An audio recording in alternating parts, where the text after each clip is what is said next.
آج روئے زمین پر مسلمان مومن نہیں ہے، برائے نام مسلمان ہے، اس کی تو کوئی حیثیت نہیں ہے۔ تو بہرحال ایک بے ہوشی طاری ہے، ایک نشہ ہے، دنیا کا نشہ ہے، اور ہم دنیا کے نشے میں دھت ہیں۔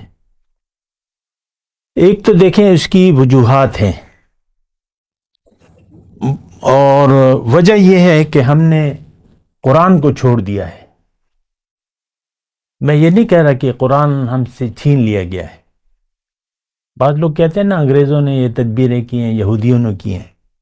اگر وہ تدبیر کر رہے تھے تم کہاں تھے؟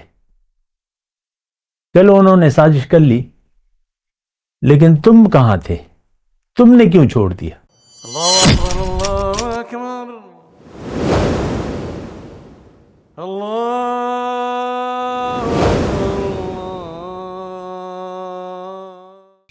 اللہم صلی علی سیدنا محمد وعلی آل سیدنا محمد بعدد کل ذرۃ مئۃ الف الف مرۃ۔ سامعین و ناظرین کرام، السلام علیکم ورحمۃ اللہ وبرکاتہ۔ آج ہمارا موضوع کیا آج کا مسلمان بے ہوش ہے؟ تو بات تو یہی ہے، اور اس بات کے مختلف انداز ہو سکتے ہیں، اور اس میں سے ایک یہ بھی ہے، لیکن اگر مختلف الفاظ میں بات کروں تو آج کا مسلمان ایک تو ہے مردہ، اس میں کوئی جان نہیں ہے، کوئی زندگی نہیں ہے، کوئی جان نہیں ہے، اور دوسری بات یہ ہے کہ یہ سخت بیمار ہے، بہت سخت بیمار ہے، شدید، جس کو بیماری پرانی ہو گئی ہے، اور بیماری شدید ہے، پرانی ہو گئی ہے، اور اگر دوسرے الفاظ میں کہیں تو یہ ایک نشے میں ہے، اور نشہ چڑھ گیا ہے اس میں، اور وہ نشہ ہے دنیا کا۔ تو یہ سارے مظاہر ہیں آج۔ پھر یہ اندھیرے میں ہے،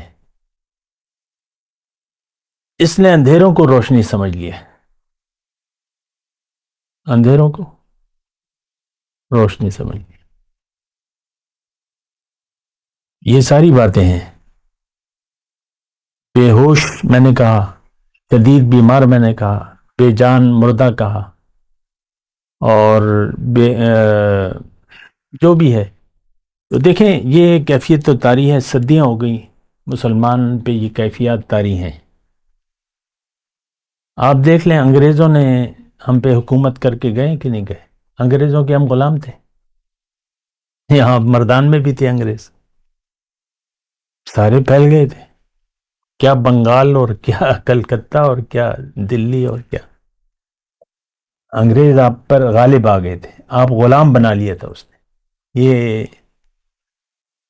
اور یہ تو ابھی برائے نام 57 اسلامی مملکتیں ہیں، ان کا بھی کوئی وجود نہیں تھا اللہ ماشاءاللہ کے علاوہ۔ سب یہ فرانسیسی ولندیزی، آپ دیکھ لیں، یہ تقسیم پھر انہوں نے کی ہے، یہ عرب ریاستیں انہوں نے تقسیم کی ہیں، اور مسلمان کا وجود نہیں تھا، اب بھی نہیں ہے، زیرو ہے۔ آج روئے زمین پر مسلمان مومن نہیں ہے، برائے نام مسلمان ہے، اس کی تو کوئی حیثیت نہیں ہے۔ تو بہرحال ایک بے ہوشی طاری ہے، ایک نشہ ہے، دنیا کا نشہ ہے، اور ہم دنیا کے نشے میں دھت ہیں۔ ایک تو دیکھیں اس کی وجوہات ہیں، اور وجہ یہ ہے کہ ہم نے قرآن کو چھوڑ دیا ہے۔ میں یہ نہیں کہہ رہا کہ قرآن ہم سے چھین لیا گیا ہے۔ بعض لوگ کہتے ہیں نا انگریزوں نے یہ تدبیریں کی ہیں، یہودیوں نے کی ہیں۔ اگر وہ تدبیر کر رہے تھے تم کہاں تھے؟ چلو انہوں نے سازش کر لی، لیکن تم کہاں تھے؟ تم نے کیوں چھوڑ دیا؟ اس کے ذمہ دار ہم خود ہیں۔ دوسری بات یہ ہے کہ آج جو حالت ہے ہم اس بدلنے کے لیے تیار بھی نہیں ہیں۔ ہم یہ سمجھتے ہیں کہ ہم ٹھیک ٹھاک ہیں، آج کا مسلمان یہ سمجھتا ہے کہ نہ میں بیمار ہوں، نہ میں بے ہوش ہوں، نہ میں نشے میں ہوں، اور نہ میں مردہ ہوں. ہماری سمجھ یہ ہے. ہر شخص اپنے آپ کو ہوشیار کہتا ہے، من حیث القوم بھی. آپ دیکھ لیں ہمارے اوپر جو حکمرانی کر رہے ہیں سیاستدان، وہ تو سب سے زیادہ غافل ہیں، دین سے سب سے زیادہ غافل ہیں. دنیا ہی کہ انہوں نے دین سمجھ لیا ہے، دین کی حقیقت سے نہ وہ واقف ہے نہ ہم واقف ہیں، تو صرف نام کے.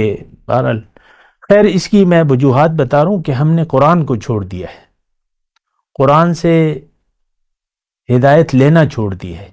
قرآن کو ہم نے صرف تلاوت کی کتاب، ناظرے کی کتاب. لاکھوں علماء کرام ہیں، مومن کتنے ہیں یہ بھی سوال ہے. لاکھوں ہیں، ہر ایک فخر کرتا ہے وہ یہ مدرسے کے لاکھوں فارغ التحصیل ہو گئے. بھئی مومن کتنے ہیں اس میں؟ مسئلہ تو ایمان کا ہے. علم اور یقین الگ الگ چیز ہے. ہمارے بہت سے جو انگریز مستشرقین ہیں، ہم سے زیادہ علم ہے ان کے پاس قرآن کا، جنہوں نے کتابیں لکھی ہیں، حضور کی سیرت کا زیادہ علم ہے. تو علم اور یقین یہ الگ الگ چیزیں ہیں. ضروری تو نہیں ہے کہ ہر عالم صاحب یقین بھی ہو. یقین چھوڑ دیا ہے اور ہمارا یقین چینج ہو گیا ہے. ہمارا یقین ہے دنیا پر. میں آپ کو یہ بتا رہا ہوں کہ بے ہوشی کیوں ہے. ہم نے یقین بدل لیا ہے. یقین ہمارا دنیا پر ہے اور ہم دنیا کے لیے زندگی گزار رہے ہیں. تو یہ دوسرے یہ ہے کہ دنیا کا مفاد ہمارے لیے اہم ہو گیا ہے، مفاد دنیا، اور صدیاں ہو گئی یہی معاملہ ہے. آپ دیکھ لیں اپنی یہ جو تاریخ اسلام ہے، یہ تاریخ اسلام نہیں ہے، یہ بادشاہوں کی ایک تاریخ ہے. اس نے اپنے بھائیوں کو مروا دیا، جب تخت پہ بیٹھا تو بھائیوں کو بے گناہ مروا دیا. اورنگزیب نے اپنے باپ کو نہیں وہ بند کر دیا، اپنے بھائی کو مار دیا، دار شکوہ کو، اور کہتے ہیں وہ تو بڑا اچھا آدمی تھا. کہتے ہیں نا ٹوپیاں سیتا تھا، بھائی کو مروا دیا، ٹوپیاں سیتا تھا. تو بہرحال یہ دیکھیں وجوہات ہیں. تو اصل میں یہ کہنا چاہ رہا ہوں کہ اس بے ہوشی کا کوئی علاج ہے؟ جی ہے، وہ قرآن ہے اور نبی کا طریقہ. دونوں چیزوں کو ہم نے چھوڑ دیا ہے. حضور صلی اللہ علیہ وسلم نے حجۃ الوداع کے موقع پر ایک بات کی مختصر، کہ 2 چیزیں میں تم میں چھوڑ کے جا رہا ہوں، اگر تم نے اس کو مضبوطی سے تھام لیا تو کبھی گمراہ نہیں ہوگی، ورنہ گمراہ ہو جاؤ گے. کتاب اللہ و سنتی، اللہ کی کتاب اور میرا طریقہ، دونوں چیزوں کو ہم نے چھوڑ دیا ہے. آپ دیکھ لیں اس میں کوئی خاص دلائل کی تو ضرورت نہیں ہے.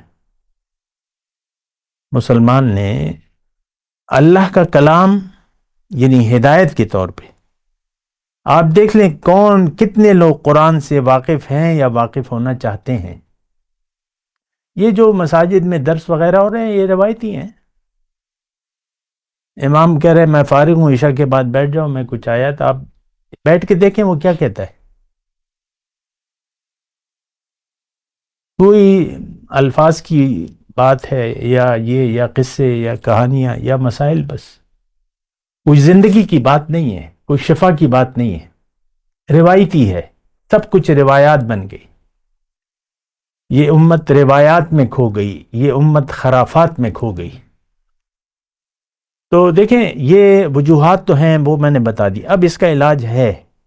اس کا علاج یہ ہے کہ علاج تو موجود ہے، وہ قرآن ہے اور نبی کا طریقہ ہے. وَنُنَزِّلُ فِي الْقُرْآنِ مَا هُوَ شِفَاءً لِمَا فِي الصُّدُورِ. تینوں میں جو امراض ہیں اس کا علاج قرآن میں ہے. قرآن کی ہماری نظر میں کوئی اہمیت ہے نہیں، بس یہ ایک حقیقت ہے. قرآن ایک متبرک کتاب ہے، چوم لو، پڑھ لو، رکھ دو. یا آپ دیکھ لیں پھر حسن قرأت کی محفلیں ہو رہی ہیں، قاری القراء، اور یہ مسجد میں بیٹھنے کی جگہ نہیں ہوتی. مصر سے آ رہے ہیں جی قاری صاحب. کیوں؟ ان کا لہجہ بڑا اچھا ہے. ایک آیت بڑے آہستگی سے پڑھیں گے، دوسری آیت انتہائی چیخ کے پڑھیں گے. کیا ہو رہا ہے یہ؟ اور مختلف انداز سے پڑھیں گے کہ آپ کہہ رہے ہیں یار یہ تو میں نے قرآن میں سے پڑھی نہیں ابھی تک، یہ کیسے پڑھ رہے ہیں؟ آپ کو ذرا ایکسائٹمنٹ لائیں گے نا کہ یار یہ تو بڑا قرآن ہی کو بدل دیا اس نے. تو دیکھیں علاج ہے اور وہ قرآن ہے، اس میں کوئی دوسری رائے نہیں ہے. قرآن شفا ہے، دوائی ہے. اصل میں دیکھیں اس میں ایک نقطہ اور ہے، اور وہ یعنی ابھی وقت ہمارا ختم ہو رہا ہے، تو پھر انشاءاللہ دوسری نشست میں بات کریں گے. وآخر دعوانا الحمدللہ رب العالمین. مولایا صلی وسلم دائما ابدا على حبیبک خیر الخلق کلہم.